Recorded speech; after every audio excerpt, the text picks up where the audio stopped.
What's good, everybody? It's your boy O'Shea Duke Jackson back at it again with a special interview, guys. This is the first one that I am doing in 2022. So, what better way to do it with one of my strong brothers and influences here in the black, I would say, unknown in the black world, but in my opinion, one of the greatest minds in Black America, although we don't know it yet. And that is Brother George Making Experience, a very good friend of mine. I wanted to introduce him to the channel. Again, many of you know him. Brother, just give him a brief introduction about your channel, who you are, brother.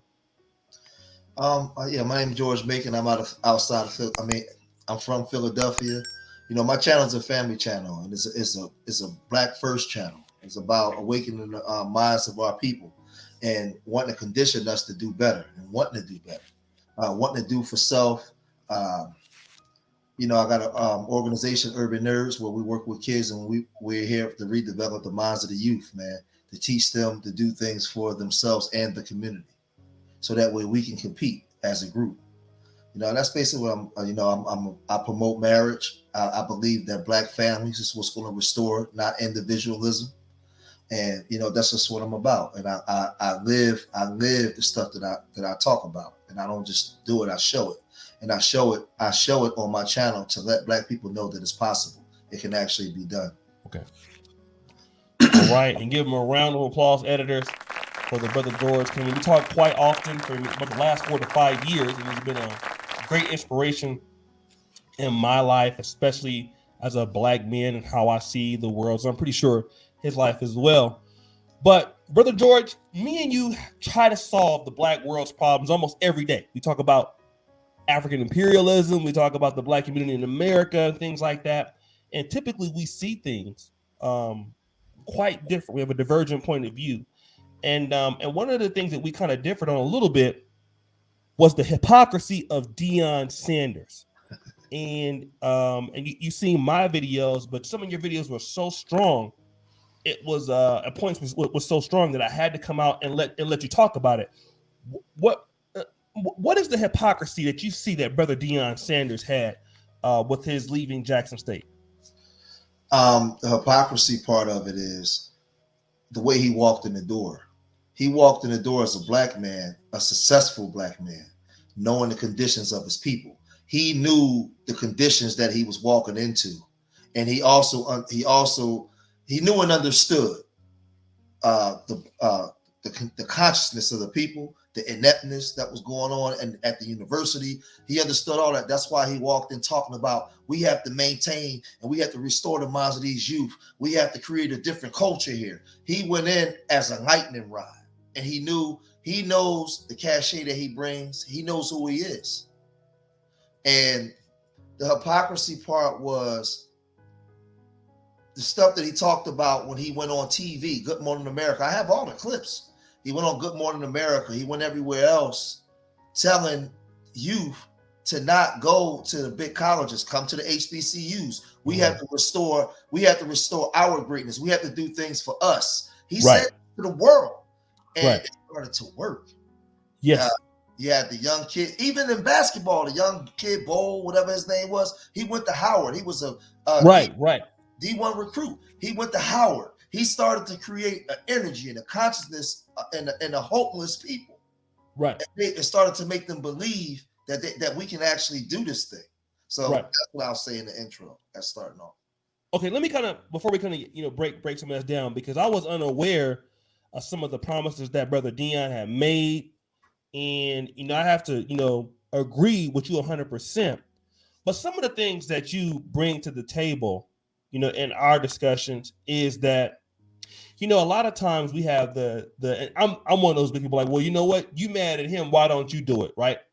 And Deion has a God-given ability. I was talking about, not only was he just probably the best football player, probably one of the only brothers beside Bo Jackson that hit a home run and returned a touchdown in the same week. We played for the Yankees and the Falcons.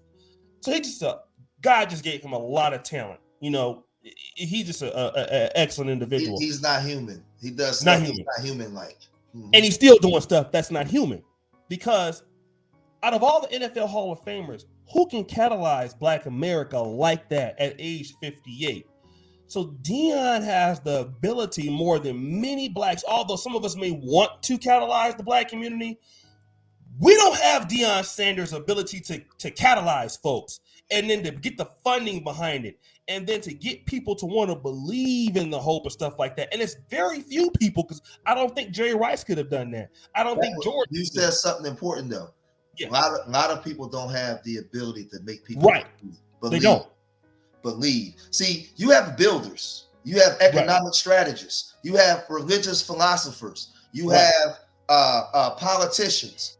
But when you have people that have the charisma and the ability to captivate and make people move in a way where they begin to believe in what you're talking about and believe in that they can do it. So when you're dealing with the African-American people, and we've been used to being glorified workers and not doing for stuff and being up under different people, he knew this. So he walked in saying that we have to create a whole we have to create a new thought process. And he was the lightning rod for people to say, hey, we can do it. This can actually be done. So I will tell you on the phone in the conversations that we will have. Some of the stance that you take, when I tell you I don't disagree with you, but you got to look at it from this position. Some men are builders and natural leaders. Right. And just because you are a builder and a natural leader, and when you see it in black and white, or just yes or no, or doing it or not doing it, that doesn't go to the masses of the people. That's very true. Most people, well, it don't matter what color you are workers. Right. They work for and serve the people that are able to build. Yes. That's in every society. Yes. You have leadership, people that can walk into a room. You can walk into a room, and when you walk in, you saying, damn, I wonder how they got that on the wall. I wonder what they got over here. And you start thinking of ways that you can manifest and create things based off of what you saw. 90% of other people just walk in the room and start dancing and eating. Right. Leaders are observers, and they learn how to build based off the environment that they're in. Right. Most people don't think like that. So, but then you have people that have exceptional talent. Yeah, like Deion. Exceptional talent. Yes. Like Deion, and there's people of other races that have talents for their groups. Yeah. Oh yeah. Oh, absolutely. And when they walk in, it's magnetism. Yes. People want to be a part of.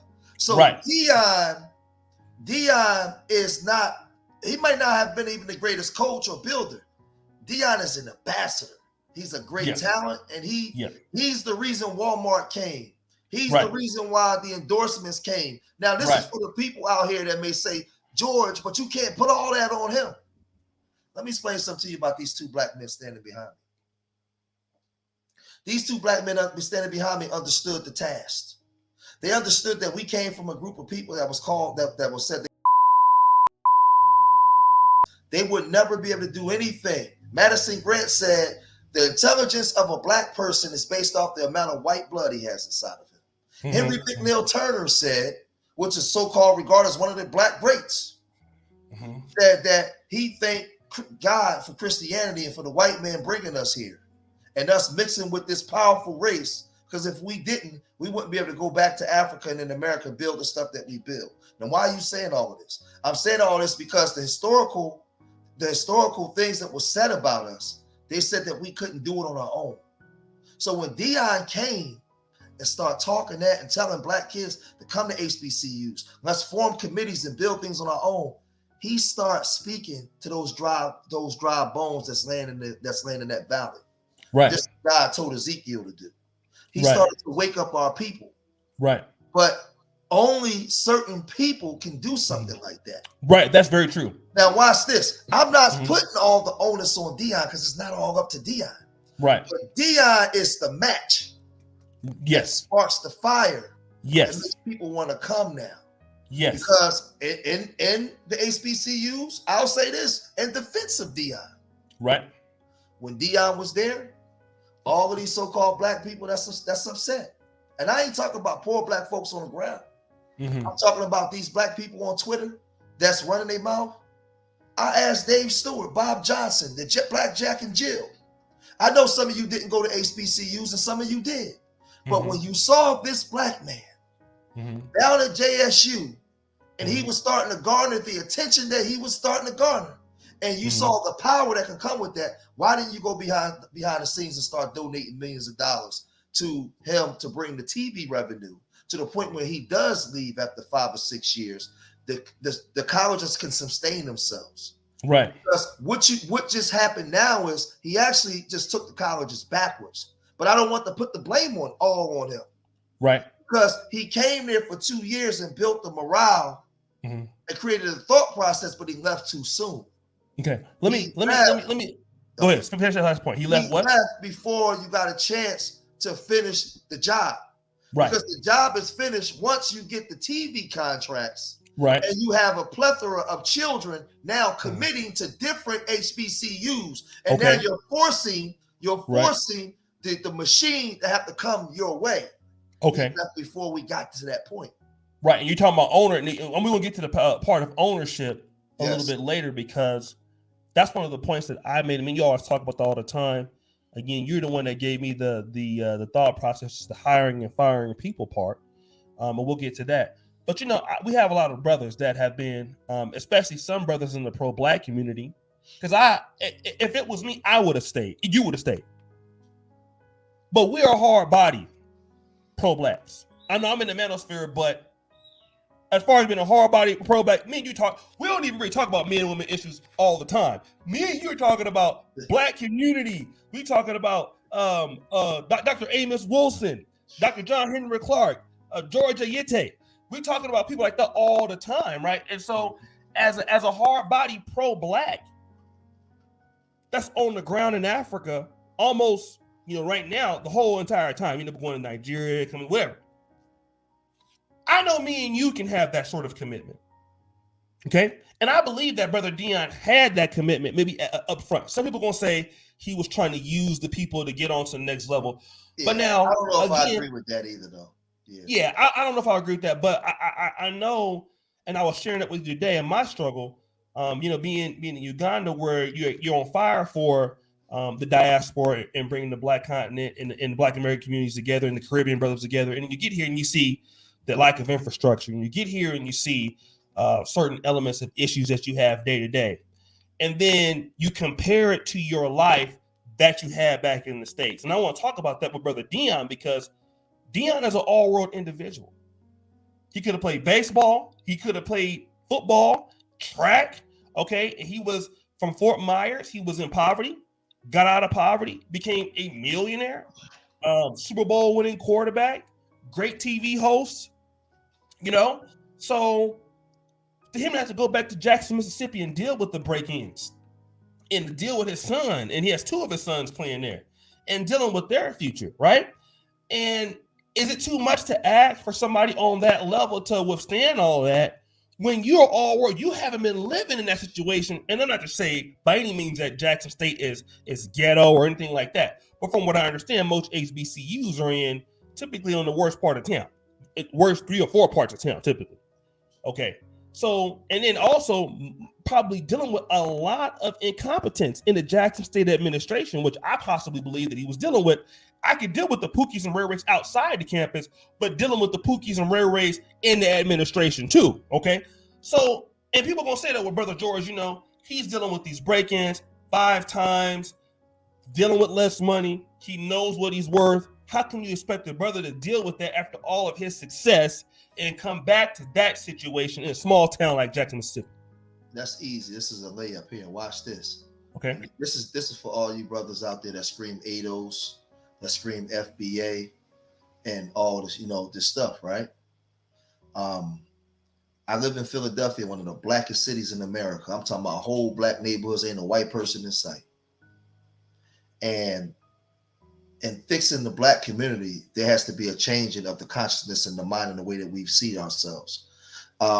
Whether you on the block with the hot lock or you in the boardroom, you still see yourself as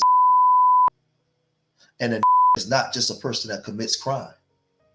A is a person that can see a problem within his group, but is either too cynical or too lazy to do something about it. He'll rather be up under his oppressor. And then he'll say, well, I'm not being oppressed. But you know, in these other societies, you got one mistake. They tell you what to dress, how to talk, when to talk. The stuff that we talk about in our barbershops, the stuff that we talk about amongst our group. We, as Black people, whether you Pookie or Ray Ray or not, we know we experience racism. We know there's a lot of things, challenges in this country that still exists, right? Mm-hmm. So now, when you're going back to ownership of your community, Mm-hmm. you have to understand that when you go back, you're going back into not just a cesspool all the time, but you're going back into a mindset of a people that don't see themselves as people that's willing to compete. So you're going to have all kinds of corruption. You're going to have violence. You're going to have people in suits that can talk articulate, stealing money, people not being able to work with each other. You're going to have all that kind of stuff. But going in, you have to be willing to roll up your sleeves and do all the dirty work. And watch this, O'Shea, plan things out. You have to have a 15-year window. Okay, in year 3, we expect this. In year 5, let me ask everybody out there watching. And I ask you the same thing I asked you, O'Shea, for the people that's listening. Who you think is harder on their people? The white community or Black people? The white community, for sure. They got the white standards. community is harder on their people because of what they created. No matter how we feel about what they did to do it, they created a society that has standards. In order for them to maintain the standards, they have to be hard bodies. So they have a political class, a military class, a religious class. They have all different groups that they can punish you through, and they maintain order. When they say go, when they say march right, if you march left, they bust your head. But in order to do that, they had to go get order amongst their ranks, and they have the same problems that we have. They have dysfunction. They have people that don't want to work. So in order to fix the Black community, you have to go in and buy up, get ownership, and get power. And in the first couple years, O'Shea, they might burglarize your house.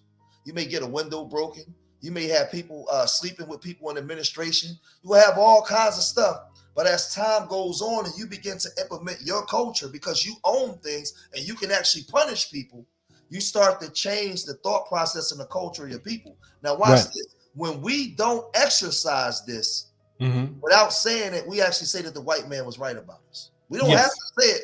We say that the white man said, H.S. Chamberlain said, that Black people are not capable of competing with whites. Therefore, whites have the authority to dominate. Just saying.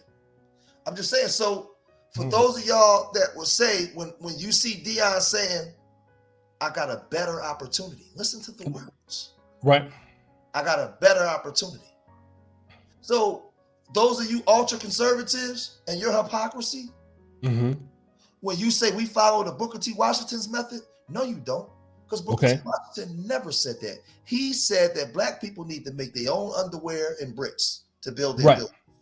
That's what he said. Did he get funding from white folks? Absolutely. But he took that money and he brought it back to Black people for Black people to build for Black people, specifically for Black people.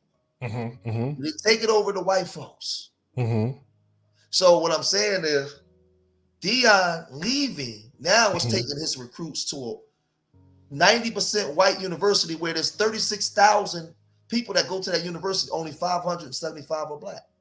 Right. He's taking his talents over to them. He said God called him and told him to go to the white man. Okay. What I'm trying to say to us is, I understand that so-called Pookie and Ray Ray is in the hood destroying stuff. A lot of you educated Black people ain't doing nothing for yourself or for the people around you either. You're not even fighting to get power. A lot of you guys are not even working with your other brother to get power to change the things that you're disgruntled with women. You ain't even working with you educated brothers ain't even working with another brother to get policy on the table. Right. None of us are doing it. You know why, O'Shea? Because we believe the lie. We believe. We don't have to say it. I'm looking at the actions. I see a lot of Black revolutionaries on here every day talking this Black for the Black. Marcus Garvey, Martin Delaney, Black for the Black. But then turn right around and say, congratulations to Deion, man. He should have left. He should have left them. These are Black revolutionary pro-Black people. Yeah. and I'm not putting. And let me say this, because it's not all Deion Sanders' fault. I couldn't imagine being in Deion's, but he chose the position. He Yes. and said, "Put me in, coach." He Yes. chose it. So and he got to be held accountable for that. He lied. Accountable. He chose to walk this line, knowing where he was walking into. Mm-hmm. Right. But I'll say this to Black America: what's stopping Black folks from spending $10 a month, Black people every month, to donate it to our HBCUs, where we can produce institutions that produce our own people? What's stopping you? All you FBA cats, $10, $20 a month to HBCUs. Let's appoint. Let's go find some economic strategists and let's appoint them over it, whereas though they can govern it to know that it's going the right way. Let's together. Let me ask you a question, because that's one thing about Deion. Let's say you have some brothers in the Pan-African world or whatever world they're charismatic, but what you feel like the brothers. I'm just gonna call one guy by name, Dr. Umar. I knew that was coming. I gotta, because Dr. Umar, and I'm gonna tell you why, because Dr. Umar has a lot of charisma. Very similar. I mean, obviously, it's more than he's a Leo too. He's another Leo. Yeah, Dr. Umar got great charisma, and the reason why I expect more than Dr. Umar is because of what his ability is. He should be doing more. But the difference between Dr. Umar, he can't produce. The reason that people are so mad at Deion, because Deion produces. He bring, he's not just talking to talk. Deion coming through and bringing results fast. He's a producer. So here's what I want to talk about, man, because so many people, you talk about ownership, and sometimes you not be down in the dumps. I'll be like, man, I'm going through it in Uganda, going through it in Kenya, and I kind of liken some of my experiences maybe to what Deion might have to go through every day at Jackson State, because he's not used to that life anymore, and I'm getting used to this sort of life. And you told me something, and even LAR Movement told me. He said, "Well, listen, you might have all those problems, but you want to, what you're trying to get accomplished, you own what you got going on out there, Yeah. And you have the ability. You might not have, I said, for example, Deion Sanders is getting $300,000 a year right now, but if he sticks with it, he would be able to have more ownership, and he might be able to surpass that $5 million because he would never be able to get fired. He would have been the guy down there. He'd have been the guy down there. Yeah, let's. Why don't Black men see that? And that was a strong point. Why don't we see stuff like that when we have the opportunity to come in and do it? Just like you see Nigerians came through with the Nollywood and set that off. And that's a lot of opportunities in the Black world where we don't have to go out here and work for the white man. Jackson State is a state school, but you can write your own ticket, and you might not have that money right now, but if you stick with it, you're already bringing 50,000 people to the games already. Why don't we see that ownership passed long down the line? Because black men haven't been raised to seek power. When you see the Latino man, when you see the Arab man, I ask a question with the question you asked to make my point. When you see the white man, Eastern Europe, Western Europe, O'Shea, when they come to America, what do they seek, O'Shea? Opportunity. And what? Power. Power, yeah. They want to be in a position of power. Let me ask you a specific question for the brothers that's watching. Just from your perspective, being well-traveled around the world, when other groups of men see the African-American men, what do they think from your perspective? In my honest perspective, I said at the end of my video, most guys will look at, number one, these are guys who don't take care of, number one, if you look at these other dudes, most guys will look at black men and say they don't take care of their women. That's going to stick out. So, because most guys from other countries can be like, there's no way I will let you deal with my women, but it's very easy for me to go and probably deal with yours. That's probably number one you're going to find out. What's number two? You don't own anything in your community, and you don't take care of your community, and you don't have any respect for your community. Now, the reason why I asked you that, because if you look at if you look at it this way, they just gave Deion Sanders so-called $5 million a year. I think the whole package is like $29 million over X amount of years, right? They went and gave him money. Now we said Deion is a what? He's a producer. He produces. They went and extracted one of our best from the position that he was in, because the position that he was in was vital to the title. He was in the position based off of who he was to break up $1 billion industry and stop number one recruits, black bodies, from going to these D1 universities and bringing them back to our people, bringing the sponsorships, the revenue back to HBCUs. So they went in and stopped that, because that's a position of real power. We don't seek the power because we're glorified workers. And when people like me speak out, oh, George, you hating, you just, oh man, he had, no, well, it's a better opportunity because you've been conditioned to believe that a better opportunity is separate from your people. So if they're going to pay him this much money, how much money is he going to bring to Colorado? Right. Think about this. That's a great point. Yeah. How much money is Colorado going to make in TV revenue, sponsorships, endowment? Everything is going to go up because they brought this black man in there. And it's the black, and he's going to bring the black athlete back in there to restore Colorado University to be able to compete with the top universities. So what I'm saying is, just imagine Skip Bayless and Shannon Sharp yesterday was on their channel. Shannon Sharp said, I went to Savannah State, but it wasn't my first choice, and the black community should just be happy. Skip Bayless said, but I wonder what would have happened had he would have stayed and turned JSU into a dynasty. And then they would have played Mississippi State and beat them, and would have told the big universities, come on, this is the white man saying this to the black man that's from the Deep South. I got the video. Skip said, but I know it's impossible for it to happen. And when I heard that, I paused it and turned to my partner Marvin and said, Marvin, see what he just said? He just wishfully thought, what would it be like had he would have stayed and built a dynasty? And they went and started beating the D1 schools, but then said, I know that that's impossible. See, they create this mindset in your mind to make you believe that you are can never do the impossible. Is incapable of building anything outside of the box that he's been placed in. This is what they've told us from day one since we've been here. You have people like Dave Stewart, a multi-billionaire running a multi-billion-dollar tech company that's invisible to the black community. Young black kids don't even know who he is. Bob Johnson, Oprah Winfrey, what stopped them from seeing that? P. Diddy, Jay-Z, the overall black community. What stopped people from when they saw it to say, hey, we all want to do our part and chip in to keep this brother here. We got to keep this brother here. We got to create a package and keep him here. You don't do it because you believe the lie. You believe you. And I know it's hardcore, and who the hell do George think he is?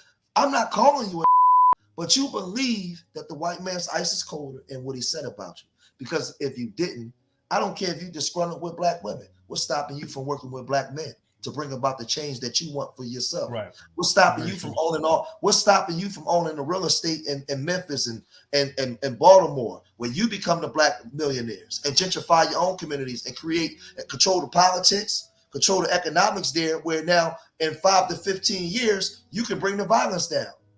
I'm watching other groups do it. So is the white man right? You're incompetent. You can't do it. So now we should stop.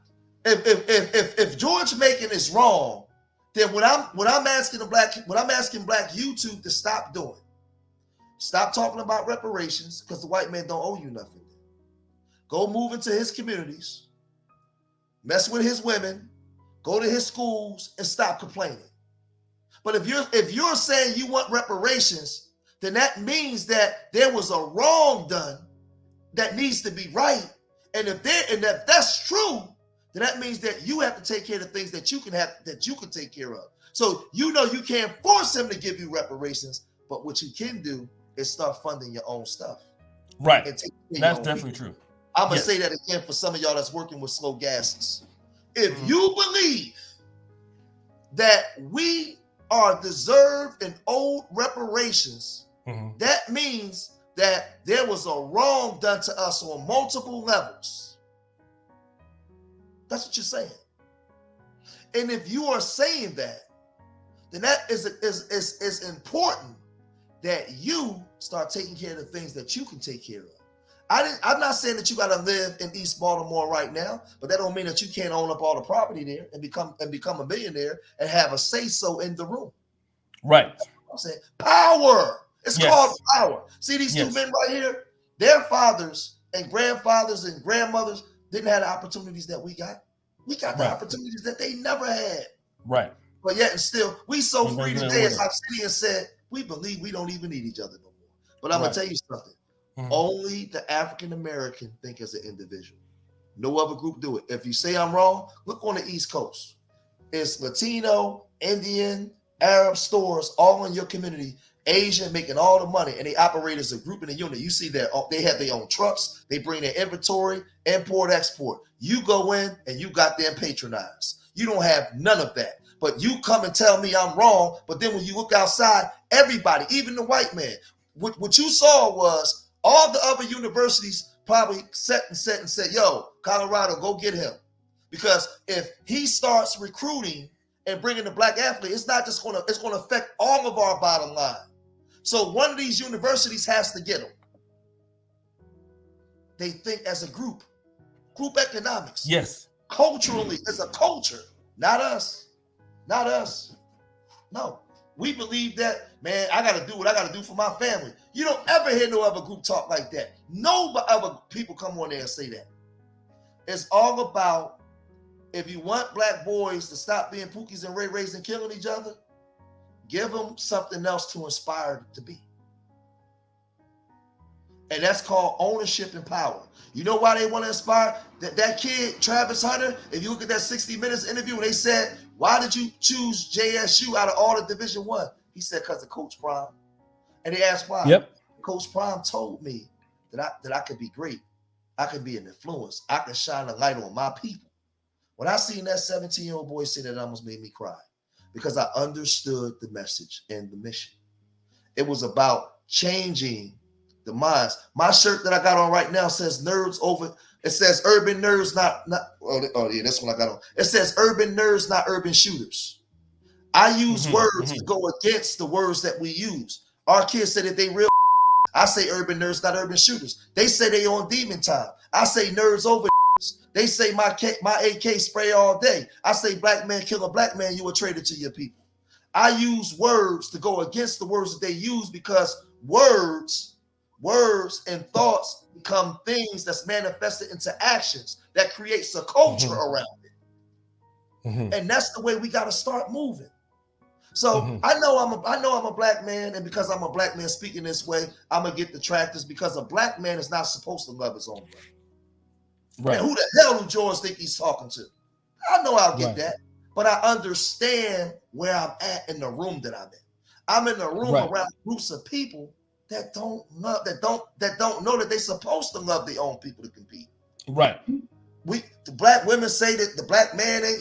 Black women say that the black man say that the black woman is out of control. Well, you know how you get it back in control? Having power. Having power and ownership. When nobody, you know why they couldn't tell Jerry Jones to apologize? Who was going to tell him to apologize? Who was going to tell Jeff Bezos? Ownership.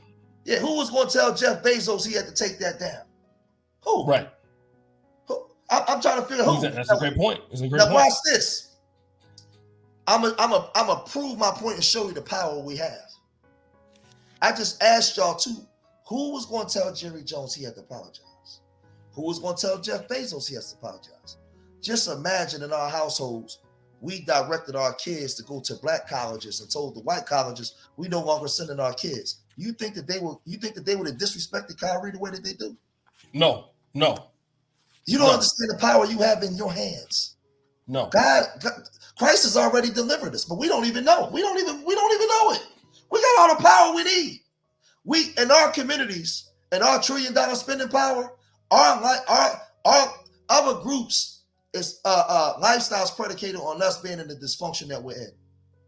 Because the minute black people say, I don't feel like being in dysfunction no more, it messes up the whole economy. So they come in and say, get this individual right here a check. And then it stops the whole movement. So I'll say this as we begin to wind down. I'll say this. You cannot say that he gave them the blueprint. No, he didn't. Please listen to me with your hearts and not your conditioned mind. Listen to me. Please listen to your brother. I'm talking as your brother. I'm not criticizing nothing. I'm just giving you some game. He was the lightning rod and the charismatic mind that came there to bring it. If other people can do it, they would have done it already. It's Neon Deion. It's prime time. It's 21st and prime. When we start something, we got to take it to the point where once I let it go, it's kind of like if I'm raising my daughter and she get married. When I walk her down the aisle and I pass her off to this man, I'm passing her off because I vetted this man and I know that I can trust this man in picking up where I'm leaving off. I'm dropping my daughter off and then putting her in trust with somebody that I know that's capable. He walked into a situation where he didn't see people capable. And before he finished the job, he left. Is that all his fault? No. But he knew the job going in. And I'm telling you guys, we're leaving before we finish the job. Right. And this is why we're in positions of powerlessness. Right. That's what it is. I agree. We got to finish the job. It's not about going out in the street and getting Pookie and Ray Ray together. You're going to always have Pookies and Ray Rays as long as you have in a system of capitalism, as long as you have poverty-like mindsets and not wanting to compete as a group. You will always have it. He said that I'm not just here to save black boys. I'm here to save everybody now. That's what he said when he was in Colorado. He didn't say that when he was over there. No, that's true. That's true. But he got to say that now. He has to say that now. Right. And let me just say this. I wanted to, obviously with your perspective was going a little bit more deep than what I wanted to say, but and I'm glad you were able to, and I'm so glad to to get back into the interviews to let other brothers really build on especially having a black mind. You always talk about that. Having a black mind is imperative, even for the brothers in the black manosphere, it's imperative. But I want to also say this. I watch a lot of economics material on YouTube and do some reading. Every economy is based off of incentives. I know that's another show we wanted to do. But the one thing that we have to be able to do in the black world is to keep our talent in there. We have to somehow find a way to incentivize the base. And that's not only this in Black America. You need to have that problem also in Black Africa. Is that we have a problem with incentives. This is why I try to tell brothers, appreciate other black men for what they do. Because we have a unique situation in our community where we know the solutions and we know the problems. That's why when blacks create hip hop or blacks create a new genre stuff, well, we know our solutions, right? And so, but if we don't have the talent, we can't develop it. And I definitely agree he left too soon. And again, if it was me or you, we would still be there. But the one thing that I do is that everybody don't think like us. And because everybody don't think like us, the only reason to get people to do things is they got to see incentives. They have to. And that's something I want to talk about a little bit later, maybe. Well, I know you got to go, but I got another 10 minutes. Okay. I always ask. I ask you this question, O'Shea, like I asked you earlier. Every year, HBCU graduates. They have a graduating class. How many HBCUs is it? 101 HBCUs, something like that. Every year, there's HBCU graduates. O'Shea Duke Jackson, a graduate of an HBCU. Where are these graduates? Where do they go when they graduate, O'Shea? Where are these graduates? What happens to them? They go to white America. They ain't going to no black business. And the reason why I'm asking, because this right here is not a Pookie and Ray Ray conversation that I'm asking. No. the black people that go to these colleges that graduate, they are invisible. Where are they? Where are the economic people? Where are the people that the lawyers, the political people? Where are they? Where are the people, the young generation of people that's on the ground that we can see moving with a black point of view to do things for tomorrow, for children coming up, black people? That's what the universities is supposed to be for. I don't see them. So in Deion's defense, when Deion is a brother that's there and he's taking the lumps and he's down there going through the motions and going through certain things, where's all the other black people at? To go in and say, because I don't think that people understood how big it was that he was actually doing. Now that he's going, everybody got something to say. Because now everybody is upset because now everybody see the bigger picture and how important it was for him to be there. But when he got there, you mean to tell me y'all couldn't get him you mean to tell me the black community, black people, black America couldn't get him a $5 million deal, a $30 million for 7 years to stay with all the billions of dollars? You mean to tell me we couldn't get him that? Easy. Like Sunday morning. Yeah, that's easy. So the whole indictment is not on Brother Deion. I keep telling y'all, you have to finish what you start. This is our situation. These are our kids.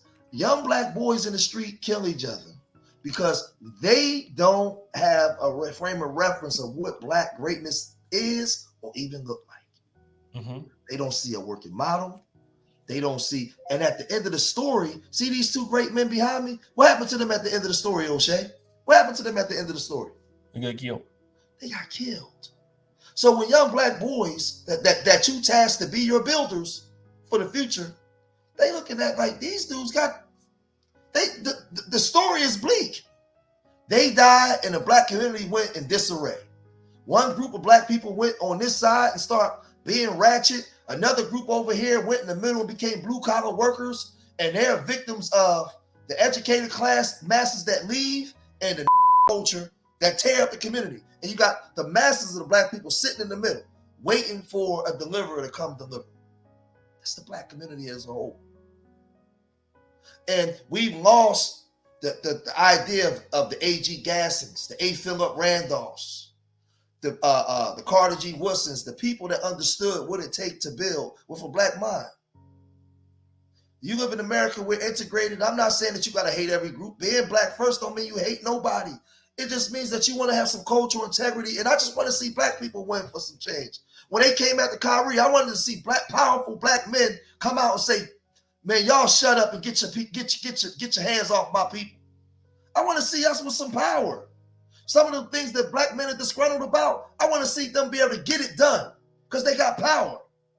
That's all I want. For one time in my life, in my 47 years of living, I want to see black people have power like every other group do. That's it. And these Latinos is coming in, and they coming in fast. What are we going to do in the next 5 years? So I don't believe the lie. I don't believe that I believe the white man is lied. We ain't none of that. We ain't going over there to him. Ain't a better opportunity. I believe that we can have amazing opportunities amongst ourselves when we believe that we can. And we start creating the energy and the thought process and the atmosphere. And I don't apologize to nobody for that. I learned that from these two men standing behind me, and people like Fannie Lou Hamer. That's who I learned from. Dr. Amos Wilson, Barra Shango, people like that. My father. I honor them. And nobody black can tell me I'm wrong, because those people and that struggle and fight got us to where we are now. But we so free today, we think we don't need each other. You don't hear Latinos talking like that. You don't hear the white community talking like that. Only us. Only us. I don't care. I don't even care if you marry interracially. I don't care what you're doing. I just want to see us have some form of power. That's it. I'll rest it there. All right, brother. And I definitely thank you for coming on, brother. Check out the Urban Nerds YouTube channel. I'll put the links to his information, his organization, brother. And again, I want to start back with these interviews, letting the brothers come up and build it up, because I think that for my channel, it's important to instill the black mind for black men. This is something that's important because we have too many brothers that are selling out. And I mean, I'm just going to be real. Now, I understand why he left, because a lot of entitlement in the black community that got to be checked. But we don't have anything because of how we think. And I think that really is a problem with black men in today's world. Brother George, thank you so much, brother, for coming on. Check him out. Make sure you guys support Urban Nerds. That's my nonprofit. We specialize in STEM and history. I've taken kids to the Smithsonian African American Museum in DC. 2 weeks from now, we'll be at Temple University School of Business, where we're setting up classes to teach, where the students there will teach kids how to write business proposals, black students. So I'm not just talking, I'm doing. We'll be at Villanova University. We're also working on a robotics club with Drexel University. So I want to get these kids and then local universities where I'm at. I want to get them at HBCUs, but I got to work with the people that's willing to work with me right now, with the children. You guys can go to the Urban Nerds Worldwide website, and you can donate to Urban Nerds. I'll get O'Shea to put the link there, man. And you guys can go to my website, www.urbannerdsworldwide, and you can see the work that we're doing and the channel, man. So like, I'm not just talking, I'm doing my best to do the part that I know that I'm capable of doing. I'm not a doctor, I'm not a dentist or a lawyer, but I'm capable of going out in the streets and getting these children together. And I want to be able to bring them to the best black minds. That's what I want to do. That's my role. That's my job. So thank you, O'Shea, for having me on. All right, brothers, and as you guys know, the buffoonery remains all-time high. We out.